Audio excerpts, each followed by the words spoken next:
Little-known facts about Princess Leonor and Christian social circle revealed. In the world of royal elegance and glittering crowns, we think we know everything. The gowns, the ceremonies, the perfect smiles. But what if I told you that the real stories of royalty begin far away from the spotlight? What if Princess Leonor and Prince Christian's closest circle held secrets the world has never seen? Because behind every royal heir stands a network of quiet power, whispered influence, and hidden loyalties.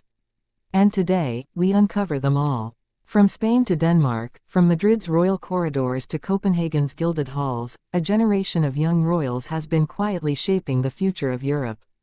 And at the heart of it, Princess Leonor of Spain and Crown Prince Christian of Denmark.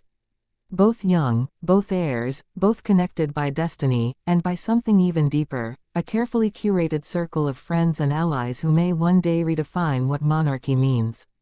Their friendship networks might look like ordinary companionships. Classmates, fellow cadets, international peers.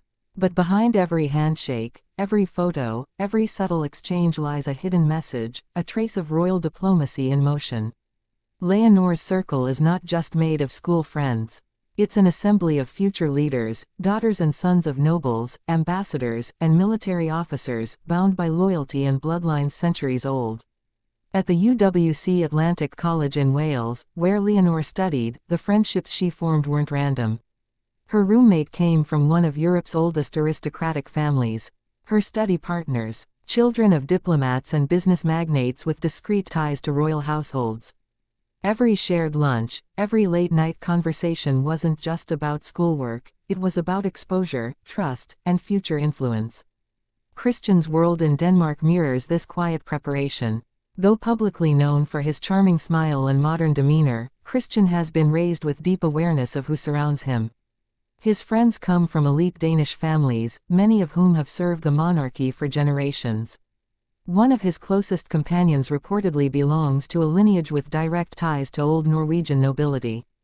Another, the child of a powerful European financier, has been seen joining royal events under strict discretion. What binds Leonor and Christian's social circles together isn't just shared privilege. It's purpose. These young royals and their confidants represent a silent network of future rulers, strategists, and advisors. They exchange ideas about global issues, culture, and duty, not just gossip or fashion. They are the quiet architects of tomorrow's royal diplomacy. But how did this all begin? For Leonor, it started even before her teenage years. Queen Letizia and King Felipe were determined that their daughter wouldn't grow up isolated by palace walls. They introduced her to children of diplomats, foreign royals, and high-ranking officers. Every playdate, every summer retreat was carefully balanced, mixing genuine friendship with cultural exposure. By the time Leonor reached UWC, she was already fluent in connecting across classes and countries. For Christian, Queen Mary's influence was equally powerful. She understood the modern image of monarchy must be global. Christian's upbringing was international, Danish traditions, Australian openness, European discipline. He learned early that friendship could be both personal and political. That the people you trust today may stand beside you on the world stage tomorrow. And then, there's the fascinating overlap. During official royal gatherings, birthdays, weddings, and coronations, Leonor and Christian's paths crossed not only with each other but with others like them, Princess Ingrid, Alexandra of Norway, Princess Elizabeth of Belgium, Prince Sverre Magnus, and Princess Katharina Amalia of the Netherlands. Together, they form what royal insiders call the Young Monarchs Network.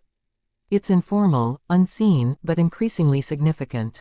This generation doesn't just represent the future of royalty, they represent a bridge between tradition and transformation. Many of them are educated abroad, fluent in multiple languages, and active on discreet private channels where they discuss ideas about their countries, education systems, and global leadership. And while the public sees glamorous photos, the truth is, these young royals are slowly preparing to step into roles that demand both friendship and finesse. Take, for example, a quiet gathering last summer, one that never made the headlines. Sources close to the Spanish and Danish courts revealed that Leonor and Christian attended a private event hosted by a mutual friend, where several young royals were present. There, discussions turned unexpectedly serious, about climate change, the media's treatment of monarchies, and the future of royal duty. What sounded like casual conversation was, in truth, a glimpse of how these young heirs see the world, and each other. But not all in their circles are without controversy. Some insiders whisper about growing rivalry, subtle, polite competition, among the heirs of Europe's oldest monarchies. Who will modernize best? Who will carry the weight of centuries with grace? And within these questions lies quiet tension. Leonor, known for her discipline and determination, represents the future of a monarchy rooted in duty and military tradition. Christian, on the other hand, embodies charisma and relatability, appealing to modern sensibilities. Their friendship, or alliance, might one day become symbolic of Europe's balancing act between old-world formality and new-age transparency. What's most fascinating is how both families appear to support these unseen connections. The Spanish and Danish royal households have been careful not to overexpose their heirs, yet both allow enough freedom for genuine relationships to form. Every carefully leaked photograph, every shared appearance, is part of a larger, subtle communication, unity among Europe's future monarchs. Behind every elegant event, there are whispers of loyalty pacts, unspoken agreements, shared ideals. Imagine a future summit, decades from now, where King Christian of Denmark and Queen Leonor of Spain discuss policy, not as strangers bound by protocol, but as old friends who once shared secrets under the watchful eyes of their mentors. Leonor's trusted circle reportedly includes one or two individuals who already serve as unofficial liaisons between her and other European heirs. They communicate about social projects, humanitarian efforts, and cultural collaborations. And Christian's network mirrors that structure, with close friends connected to youth foundations and royal charities that overlap across borders. It's easy to dismiss this as coincidence. But history reminds us that royal friendships have always shaped destiny. The alliances of today are the treaties of tomorrow. So what's next for this hidden network? As Leonor continues her military training and Christian moves closer to his public royal duties, their circles are expected to expand, strategically. Their generation is entering a world where monarchy must adapt or fade. And the people they trust most, those in their private messages and quiet retreats, will become the voices shaping how that adaptation unfolds. Perhaps one day, historians will look back and realize that the seeds of Europe's next royal era were sown not in coronations or councils, but in school corridors, garden parties, and whispered midnight conversations between heirs who understood the weight of their crowns, and the power of their friendships.